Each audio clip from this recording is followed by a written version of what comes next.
오늘 우리에게 주시는 하나님의 말씀은 창세기 1장 28절 말씀입니다. 창세기 1장 28절 한 절 말씀을 제가 봉독해 드리겠습니다. 하나님이 그들에게 복을 주시며 하나님이 그들에게 이르시되 생육하고 번성하여 땅에 충만하라. 땅을 정복하라. 바다의 물고기와 하늘의 새와 땅에 움직이는 모든 생물을 다스리라 하시니라. 아멘. 오늘 예배 자리에 여러분 잘 나오셨습니다. 코로나 증상이 있으신 분들은 가정에서 온라인으로 예배에 참석해 주시면 감사하겠습니다. 또 교회 등록을 원하시는 분들은 우리 안내하시는 분들에게 말씀하여 주시면 도와드리도록 하겠습니다. 예배당 청소가 매주 토요일 오전 9시에 있고요. 젊은이 예배가 지금 다음 주부터 우리가 계획을 세우고 있습니다. 다음 주 오후 2시 예배부터 우리가 시작을 하려고 합니다. 기도로 많이 응원해 주시고 참여해 주시면 감사하겠습니다. 입당 감사 예배가 9월 24일 토요일 오후 2시에 있습니다. 은퇴식과 임직 예배가 같이 드려집니다. 다음 주에 우리가 임태자와 임직 되시는 분들 이렇게 함께 올리도록 하겠습니다. 교육부서 선생님을 모집하고 있습니다. 아마 신청서가 뒤에 준비되어 있는 것으로 알고 있습니다. 교육부서 선생님으로 여러분 많이 지원해 주시기를 바라고요. 또 안내부와 차량부 봉사자로 여러분 적극 지원해 주시면 감사하겠습니다. 지난주에 우리 이영자 성도님 교회 등록해 주셨습니다. 그리고 박종국, 임명옥 성도님 가정 등록해 주셨습니다. 교회 등록하신 새 가족 위에 하나님께서 은혜 베풀어 주시기를 바라고 또 향동교회를 통해서 큰 은혜가 있기를 바랍니다. 우리 이영자 성도님 지금 나오셨죠?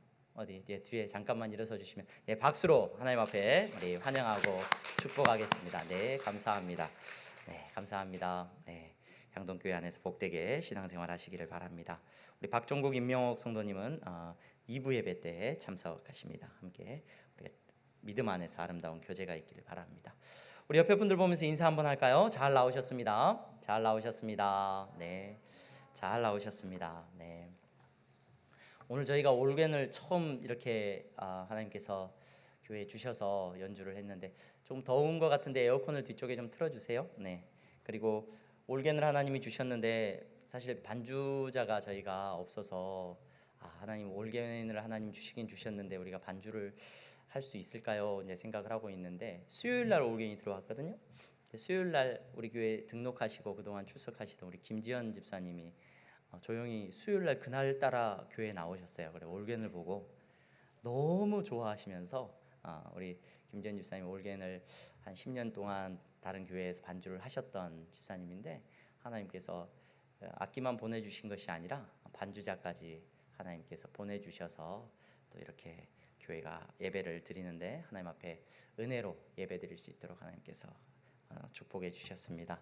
앞으로 이 올겐을 통하여서 하나님께서 큰 영광 받으시고 우리 성도들이 기쁨으로 하나님 앞에 예배드리며 나아갈 수 있기를 바랍니다. 우리 옆에 분들하고 인사했나요? 인사했나요? 우리가 추석 명절을 보내고 이제 오늘까지 내일까지 이제 공식적인 연휴인데 명절을 잘 보내고 있습니다. 명절을 우리가 은혜 안에서 잘 보낼 수 있기를 바랍니다. 우리 사회에 금수저, 흙수저라는 표현이 있죠. 금수저, 흙수저가 어떤 의미인가? 태어날 때 부자로 태어나는 것, 또는 뭐 많은 것들을 가지고 태어나는 것, 또 그렇지 못한 것, 이것을 이제 비교해서 우리 사회에서 그렇게 이제 비유하는 것들을 종종 들을 수가 있습니다. 근데 그 금수저, 흙수저라는 말이 갖는 의미가 뭔가 가만히 생각을 해보면서 저희 딸이 저한테 그런 말을 했어요. 아빠가 목사님인 게 저한테는 인생에 하나도 도움이 안 되는 것 같아요. 아빠가 교회 담임 목사라도 제 인생에 도움이 되는 게 별로 없는 것 같대요. 조금 미안한 마음도 있었고 딸한테 죄송한 마음도 있었습니다. 여러분 금수저, 흙수저라는 말 속에는 우리가 항상 뭔가 도움이 필요한 사람이라는 것을 의미하고 있다는 것을 제가 제 딸의 말을 통해서 조금 느낄 수가 있었습니다. 금수저는 어떤 사람이냐면 도움을 많이 받을 수 있는 사람, 그렇죠? 흙수저는요, 도움을 별로 못 받는 거죠. 못 받기는커녕 어때요? 별로 인생에 도움이 안 되는 거죠. 저희 딸처럼. 네. 우리는 잘 알고 있습니다. 우리가 살아가면서 우리 인생에 항상 뭔가 도움이 필요하다는 것을 우리는 잘 느끼고 있습니다. 오늘 저는 여러분들과 함께 지난주에 이어서 복에 대한 두 번째 주제를 살펴보고자 합니다. 복에 대한, 지난주 저희는 히브리어 성경 속에서 복이라고 번역된 토브라는 단어에 대해서 살펴봤어요. 토브라는 단어는 무슨 의미라고 말씀을 드렸어요? 시험도 본다고 했습니다. 좋다는 거예요. 맞아요. 굿이에요. 굿. 토브는 굿이에요. 그 좋은 것을 구약 성경에서 이제 종종 복으로 번역을 했어요. 하나님이 좋은 것을 주셨습니다. 그 좋은 것이 구약 성경 속에서는 굉장히 물질적인 것으로 많이 드러나요. 하나님이 좋은 걸 주시면 내가 그것을 누구하고 나누겠습니다. 좋은 것에 대한 의미가 복으로 우리에게 다가오고 있어요. 신약으로 넘어오면 이 좋은 것이 우리에게 복음으로 주어졌습니다. 복된 소식이, 좋은 소식이에요. 굿뉴스예요. 굿뉴스. 그 좋은 소식이 우리에게 주어져서 우리는 그 좋은 소식을 듣고 이 자리에 나온 사람입니다 라는 것을 저와 여러분들이 살펴볼 수 있었어요. 오늘 제가 여러분들과 살펴보려고 하는 두 번째 단어 역시 성경 속에서 복이라고 번역이 되어 있어요. 이 단어는 가장 많이 일반적으로 그냥 이 단어는 주된 의미가 복이라는 의미로 번역이 되는 단어예요. 그 단어의 뜻이 뭐냐면, 그 단어가 무슨 단어냐면, 이게 구약 성경에서 이 어근을 바라크라는 단어인데 이 어근이 한 350번 정도 사용이 됩니다. 바라크라는 단어가 복하고 관련되어서 350번 정도 등장을 하는, 명사로도 쓰이고 동사로도 쓰여요. 근데 이 복이라고 번역되는 이 바라크라는 단어를 제가 살펴보려고 하는데, 이 바라크라는 단어를 살펴볼 때 여러분들이 염두에 두셨으면 좋겠는 그 개념이 뭐냐면, 바로 제가 처음에 말씀드렸던 도움이라는 말이에요. 도움. 하나님이 축복하셨다, 복을 주셨다. 이걸 조금은 의미를 깊이 생각해 보면 하나님이 도움을 베푸시는 거예요. 도움을 베푸시는 거예요. 이 느낌을 가지고 오늘 여러분 본문을 통해서 성경에 나타나고 있는 의미를 조금 깊이 살펴보고자 합니다. 이 바라크라는 단어는 지금도 이스라엘 사람들이 참 좋아하는 단어예요.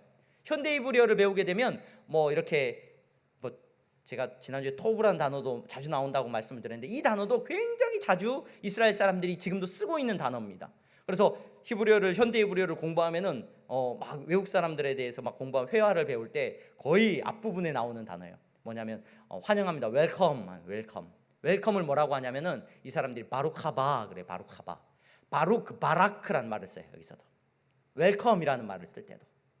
그리고 thanks God, 무슨 일이 있어서 하나님께 감사하네, 당신을 보니까 하나님께 감사해요, 당신에게 하나님께 감사가 있기를, 이런 말을 쓸 때도 바룩 하셴, 그래서 바라크라는 단어가 맨 앞에 들어가요. 이 바라크라는 단어를 이 사람들이 참 좋아하고 성경에도 자주 쓰이는데, 이 바라크라는 단어가 번역이 될 때, 우리말로 번역이 될 때는 거의 대부분 복이라는 단어하고 맞닿아 있어요. 복이라는 단어가. 그런데 원어적인 의미는, 가장 동사로 쓰일 때 가장 원어적인 의미, 그냥 직역을 한다 할 때는 이 단어는 무슨 의미냐면 무릎을 꿇다라는 의미예요. 무릎을 꿇다. 무릎이라는 단어하고 연관되어 가지고 이 바라크라는 단어는 무릎을 꿇는 거예요. 그래서 이 바라크라는 단어가 쓰임이 아주 재미있는 게 뭐냐면, 무릎을 꿇는데 우리가 무릎을 꿇고 우리가 무릎을 꿇으면 하나님이 우리에게 뭘 주시는 거예요? 바로 축복해 주시는, 복을 주시는 거예요. 자, 그러면 우리는 무릎을 꿇고 뭐 합니까? 우리는 이 바라크라는 단어가 똑같은 단어인데 두 가지 의미를 갖고 있어. 하나님이 우리에게 위에 있는 사람, 무릎을 꿇지 않은 사람이 그 바라크라는 동사를 할 때는 축복해 주는 거고, 밑에 있는 사람이 우리가 하나님 앞에 무릎을 꿇을 때는 찬양하다라는 뜻이에요. 찬양하다. 찬양하다라는 뜻하고 복을 주다, 축복하다라는 뜻하고 똑같은 단어, 이 바라크라는 단어로 사용되고 있는 것을 볼 수가 있어요. 여러분, 오늘 우리가 읽은 본문을 한번 보시기 바랍니다. 창세기 1장 28절 우리가 읽었어요.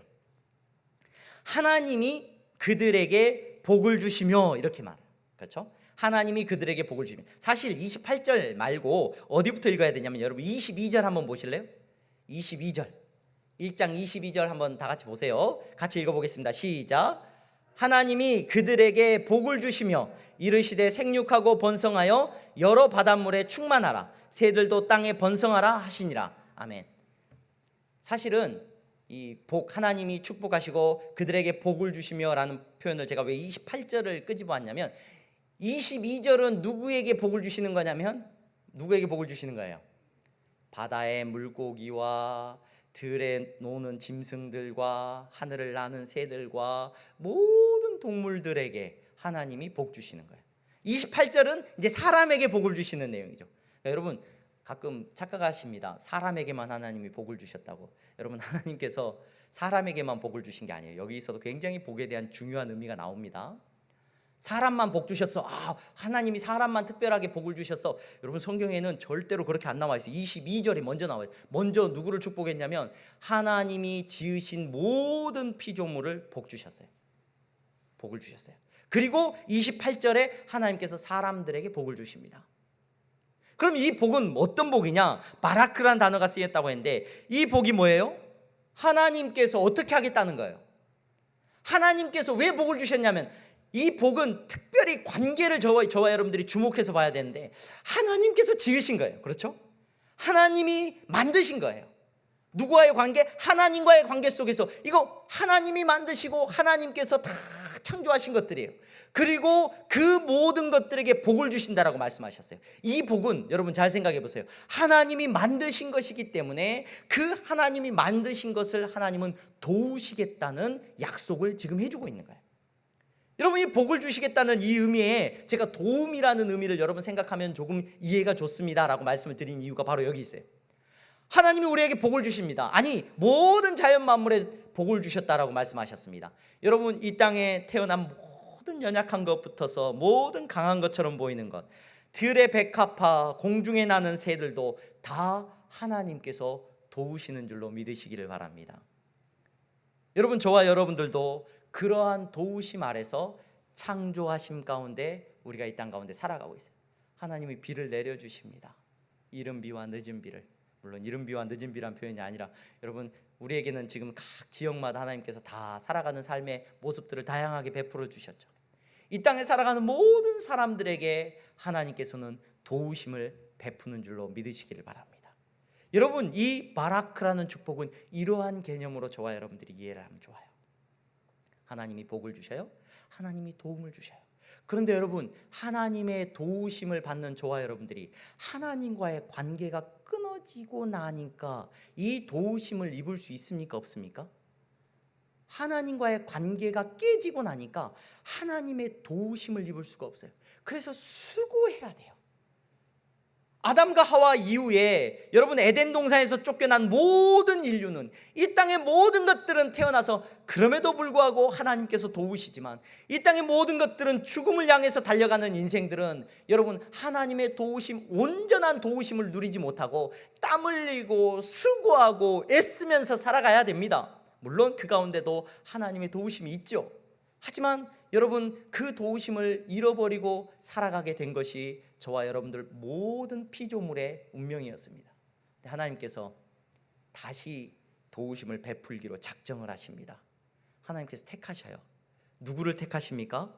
구약에 나타나고 있는 말씀 가운데 여러분 창세기에 이 바라크란 단어가 굉장히 많이 등장을 해요. 특별히 제가 아까 350번 정도 나온다고 했는데 거의 한 7, 80번 정도 나올 거예요. 창세기에만 이 바라크란 단어가. 여러분 누구를 택하셔서 하나님께서 복을 주시겠다고 약속을 하냐면 우리가 잘 알고 있는 사람이 있어요. 누구예요? 아브라함. 하나님께서 아브라함을 택하여서 내가 너로 하여금 복을 받게 하고 너로 하여금 큰 민족을 하고 너로 하여금 복의 근원이야. 여기서 나오는 그 복이 전부 무슨 복이냐면 이 바라크란 단어가 있어요. 바라크. 하나님께서 아브라함을 택하여서 부르십니다. 하나님께서 아브라함을 택하셔서 축복하십니다. 그 아브라함으로부터서 이제 택함 받은 자녀에게 주어지는 하나님께서 아브라함과의 관계를 회복시키셔요. 아브라함이 그걸 믿습니다. 그래서 하나님께서 아브라함을 복 주시겠다고 합니다. 아브라함의 복이 누구에게로 계승됐냐? 아브라함이 죽기 전에 하나님의 복을 가지고 누구에게 축복을 하냐면 이삭에게, 아들에게 축복해요. 여러분, 이 바라크라는 복은 그래서 철저하게 관계를 따라서 주어져요. 아무에게나 주어지는 게 아니에요. 그 자식에게 계승이 됩니다. 아브라함이 이삭에게 줍니다. 이삭이 누구에게 줍니까? 이삭이 누구에게 줬어요? 야곱에게 줬어요.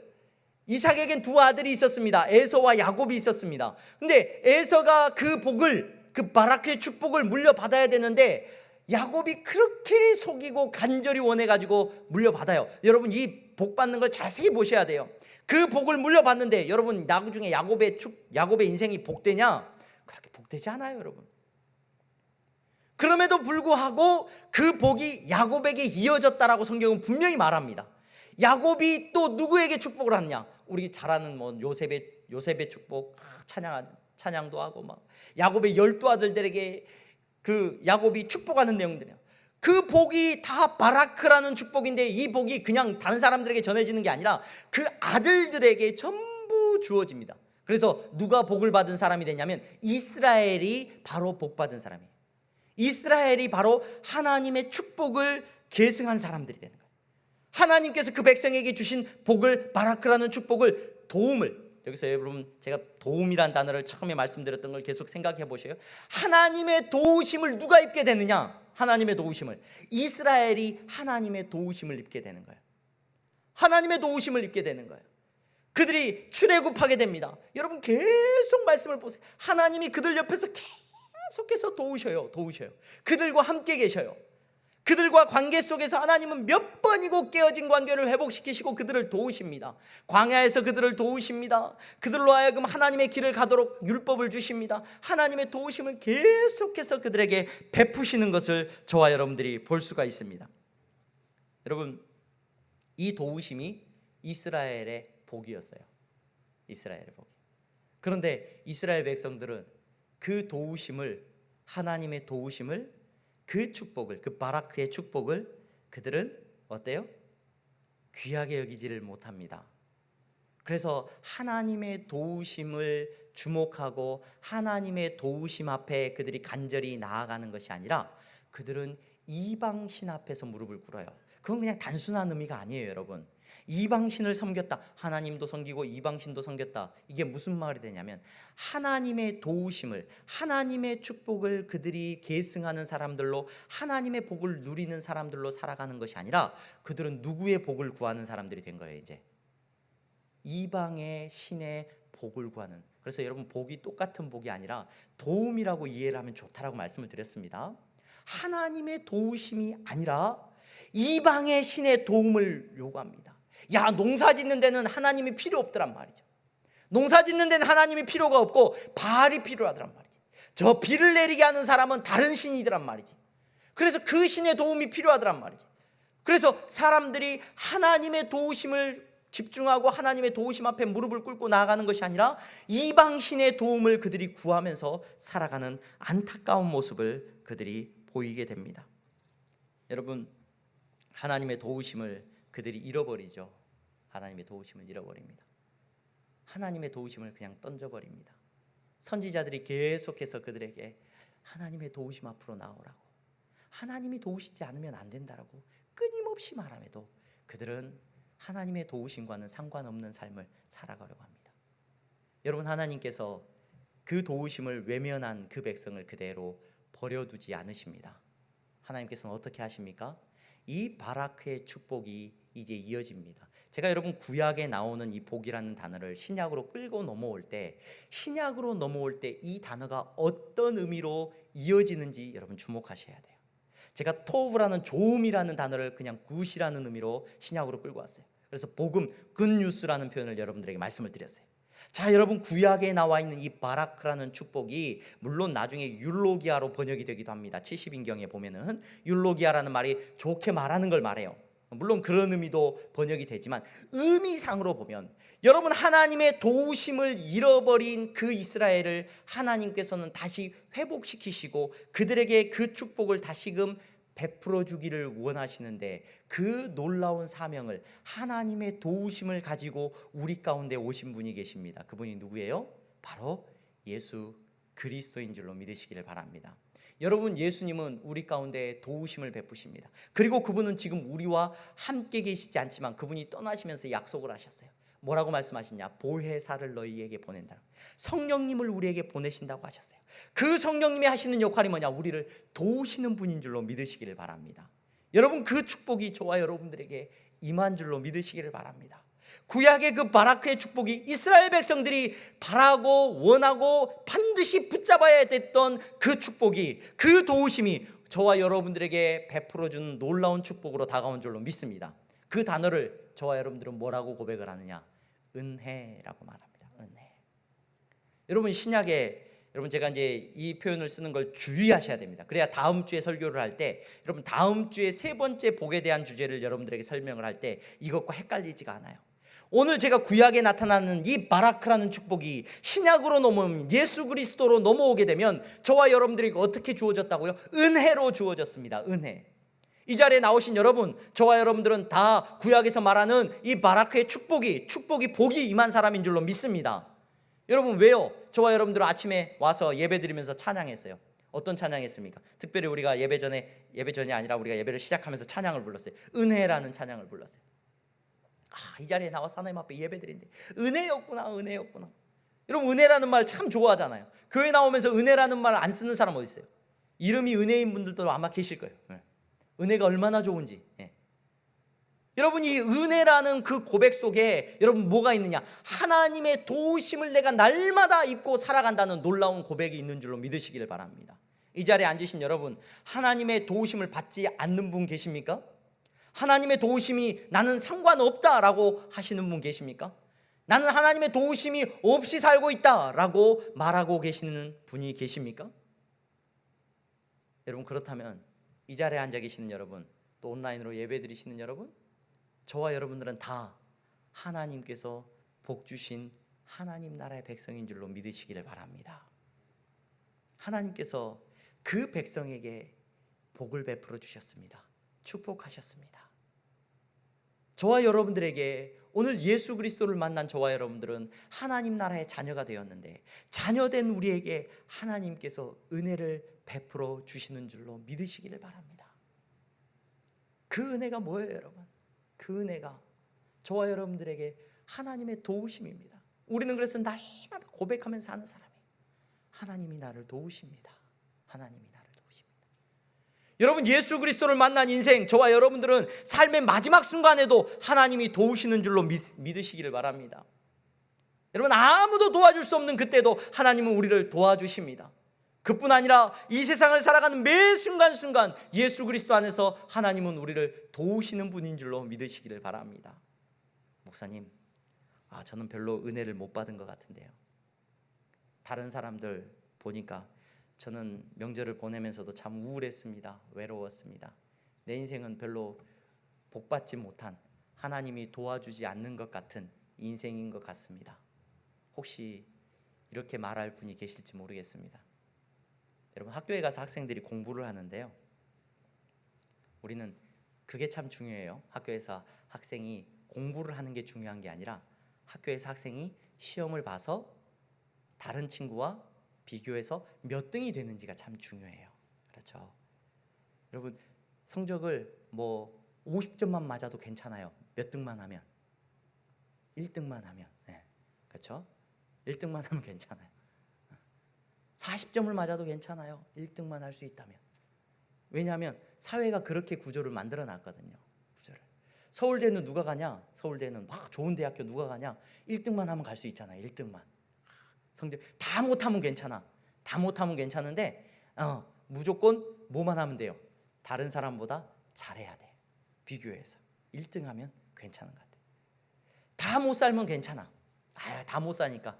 과거에 다 못 살 때는 괜찮아요. 근데 요즘은 뭐가 문제예요? 내가 몇 등인지가 중요하다 보니까 옛날보다는 잘 살긴 하는데 내가 옛날보다 등수가 좀 내려간 것 같아요. 그럼 갑자기 불행해지죠. 불행해져요. 여러분, 하나님께서 도우심을 베푼다고 할 때 우리는 굉장히 우리의 죄된 본성이 어떻게 우리가 하나님의 도우심을 받아들이냐면 그것을 상대적인 걸로 바꿔버려요. 항상 비교합니다.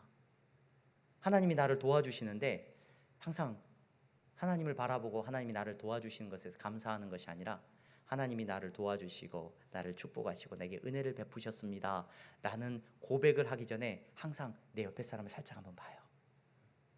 옆에 곁눈질을 해요. 곁눈질을 해보니까 감사가 나와요, 안 나와요? 감사가 별로 안 나오죠. 안 나와요. 왜요? 나만 은혜 받으면 좋겠는데, 내가 1등으로 은혜 받으면 좋겠는데, 그게 복이라고 생각을 하거든요. 그게 하나님의 도우심이라고 생각해요. 교회에 나와서도 우리가 기도합니다. 하나님의 도우심을 위하여서 기도합니다. 그런데 여러분, 하나님의 도우심을 위하여서 기도하는 저와 여러분들의 기도가 뭐냐면은, 가만히 살펴보면 하나님이 나를 도와주시기를 바랍니다라는 기도보다는 하나님, 내가 다른 사람보다 더 많이, 다른 사람하고 비교해서 상대적으로 더 높은 것, 더 많은 것을 갖기를 원합니다라고 기도할 때가 얼마나 많은지 모릅니다. 여러분, 저와 여러분들은 하나님의 도우심 가운데서 살아가는 하나님의 복받은 은혜 입은 성도인 줄로 믿으시기를 바랍니다. 마태복음에 보면은 마태복음 20장에 포도원 품꾼들의 비유가 나와요. 포도원 품꾼들의 비유. 예수님이 비유로 말씀을 해주셔요. 얘들아, 한 사람이 포도원을 운영하고 있는데 포도원 주인이 있었는데, 그 포도원 주인이 일하는 사람을 그날 하루 동안 포도원에 일해야 될 사람들을 들여다가 일을 시키고 하루 일하는 사람들 일당을 주려고 하는데, 아침에 일찍 나가서 데려다가 그 사람을 일을 시켰다. 일을 시켰어. 그리고 나서 1시간 정도 지나고 또 가보니까 그 인력소 앞에 일하려고 사람들이 걱정해서 일거리 없나 찾고 헤매고 있어서 그 사람들도 데려다 일을 시켰다. 또 오후에 나가보니까 또 있더라. 그래서 하나님께서 또 그 사람들을 불러다가 일을 시켰다. 이제 해가 지기 얼마 전에 또 나갔더니 또 놀고 있는 사람들이 있어서 그 사람들을 데려다 일을 시켰다. 자, 그리고 나서 일을 시킨 다음에 임금을 정산해 주는데 처음에 온 사람들에게 그 주인이 약속을 했다. 하루 수고하면 하루 일당을 주겠다고 약속을 했어요. 그리고 나서 그 사람들에게 하루 일당을 줬어요. 그리고 나서 오후에 늦게 온 사람에게도 하루 일당을 줬어요. 그랬더니 아침 일찍부터 와서 일한 사람들이 뭐라고 말을 해요? 화가 났어요. 주인을 원망했어요. 불평했어요. 주인이 틀렸다라고 말을 했어요. 그 이야기를 예수님이 비유로 설명을 해 주십니다. 여러분, 하나님 앞에 나와서 예배드리시는 여러분, 저와 여러분들은 다 은혜 입은 하나님 나라의 백성인 줄로 믿으시기를 바랍니다. 내게 주신 은혜를 생각하시기를 바랍니다. 하나님 내게 주신 은혜를 여러분 감사할 수 있는 지혜가 있기를 주님의 이름으로 축원합니다. 어떤 사람은 복 받았고 나는 복 못 받았고, 여러분, 하나님의 축복은, 하나님의 도우심은 여러분 절대로 상대적으로 저와 여러분들에게 받아들여질 의미가 없습니다. 저와 여러분들은 하나님의 다 은혜 입은 성도예요. 하나님께서 우리에게 주신 것은, 하나님이 우리에게 베풀어 주신 도움은 가장 큰 은혜이고 가장 필요한 도우심이고 가장 큰 축복인 줄로 믿으시기를 바랍니다. 가정 안에서도 세상은 금수저 흙수저를 바랍니다. 왜요?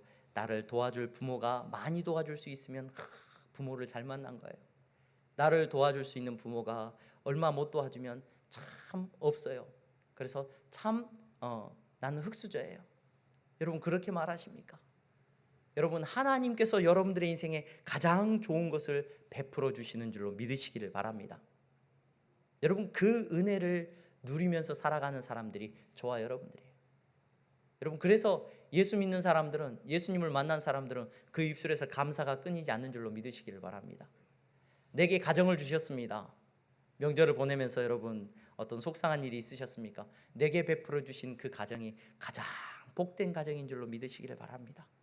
하나님이 주신 가장 큰 은혜인 줄로 믿으시기를 바랍니다. 저희 아내하고 아침에 그 이야기를 했습니다. 유명한 그 강연자가 나서서 그런 얘기를 했어요.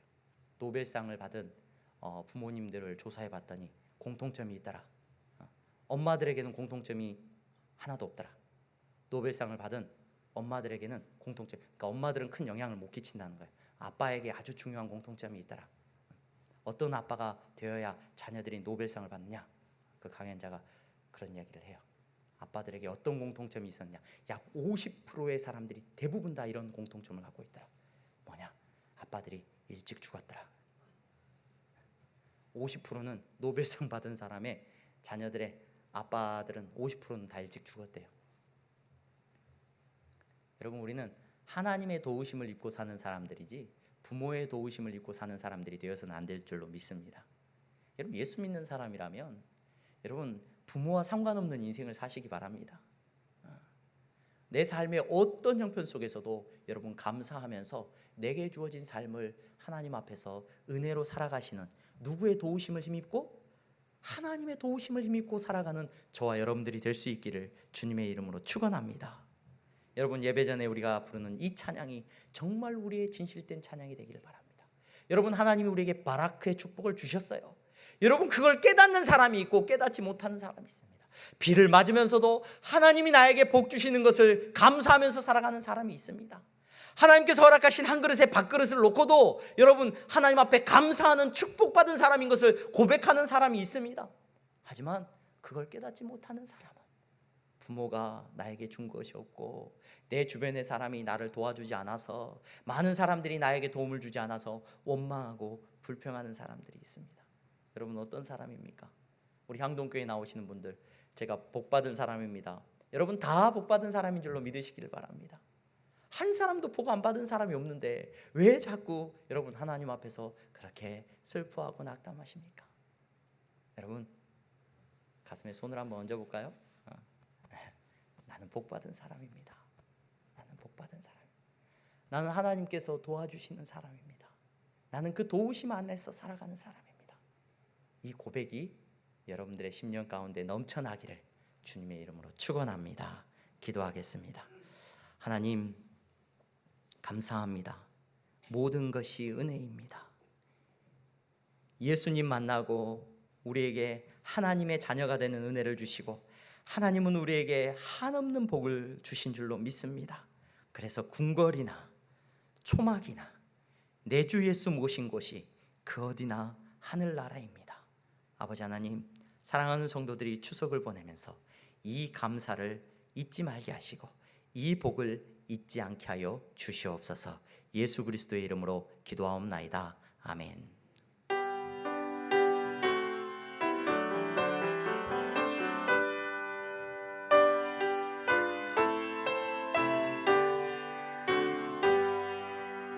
나의 생명 드리니 주여 받아주셔서 세상 살아갈 동안 찬송하게 하소서. 나의 보화 드리니 주여 받아주셔서 하늘나라 위하여 주 뜻대로 쓰소서. 아멘. 기도하겠습니다. 하나님, 감사합니다. 사랑하는 성도들이 이 시간 온 마음 다하여 하나님 앞에 예배하게 하시니 감사합니다. 우리에게 베풀어 주신 은혜를 기억하게 하시고 그 은혜 안에서 감사하며 주님 앞에 나아가게 하시니 주님 감사합니다. 저들이 그 은혜 안에서 물질을 구별하여 하나님 앞에 드립니다. 11조의 예물을 드렸고 감사의 예물을 드렸습니다. 하나님, 불평하는 마음으로 드리는 예물이 되지 않게 하시니 감사합니다. 하나님, 나에게 베풀어 주신 그 은혜를 기억하면서 10분의 1을 정직하게 구별하게 하시고 하나님, 나에게 베풀어 주신 그 사랑을 기억하면서 예수 그리스도의 그 은혜를 기억하면서 감사의 예물을 드리게 하시니 주님 감사합니다. 저들이 고백한 그 고백대로 하나님, 저들을 붙잡아 주시옵소서. 저들이 무엇을 하든지 하나님 도와주시기를 바랍니다. 하나님께서 도우시는 은혜를 날마다 누리며 살아가게 하여 주시옵소서. 하나님 감사합니다. 선교의 예물을 드렸습니다. 하나님의 도우심을 잊어버리고 살아가는 백성들에게 아버지 하나님, 우리가 나아가서 하나님의 도우심을 전하고 예수 그리스도를 증거케 하시니 감사합니다. 그 일 가운데 온 교회가 쓰임받을 수 있도록 주여 힘을 더하여 주시옵소서. 장학헌금을 드립니다. 우리의 다음 세대가 부모를 바라보지 말게 하시고 하나님의 도우심을 바라는 세대가 되게 하여 주시옵소서. 우리의 자녀들이 부족한 우리를 바라보면서 아버지 하나님 실망하지 말게 하시고 예수 그리스도를 붙들고 하나님을 바라보며 이 세상 가운데 그리스도의 자녀로 살아갈 수 있도록 축복하여 주시옵소서. 건축헌금을 드립니다. 사랑하는 성도들이 온 마음 다하여 온 힘을 다하여 주님 예배당을 지었사오니 아버지 하나님께서 붙잡아 주시기를 원하고 아버지 하나님께서 저들의 아름다운 교회가 복되게 세워질 수 있도록 주여 은혜 베풀어 주시옵소서. 아버지 하나님 감사합니다. 주님 앞에 드리고 싶으나 드릴 것이 없어서 가난한 마음으로 나온 성도 있습니까? 더 큰 축복을 허락하여 주시기를 바라며 더 큰 위로를 허락하여 주시옵소서. 예수 그리스도의 이름으로 기도하옵나이다. 아멘. 우리 다 함께 일어나서 찬양하겠습니다.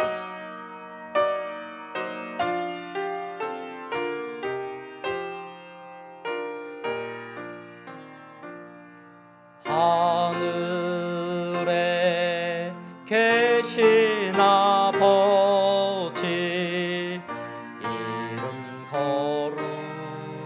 거룩하사 주님 나라 임하시고 뜻이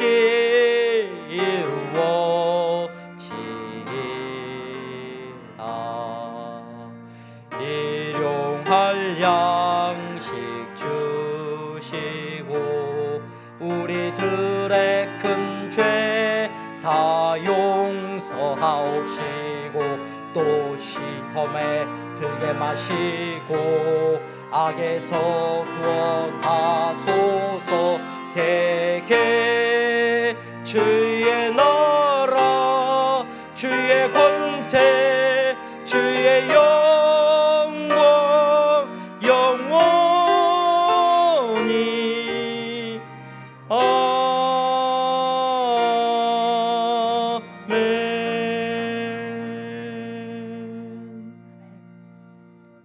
주 예수 그리스도의 은혜와 하나님 아버지의 사랑하심과 성령의 교통 충만하심이 주님의 도우심을 입은 하나님의 복받은 성도들의 머리머리 위에 이제부터 영원토록 함께 있을지어다. 아멘.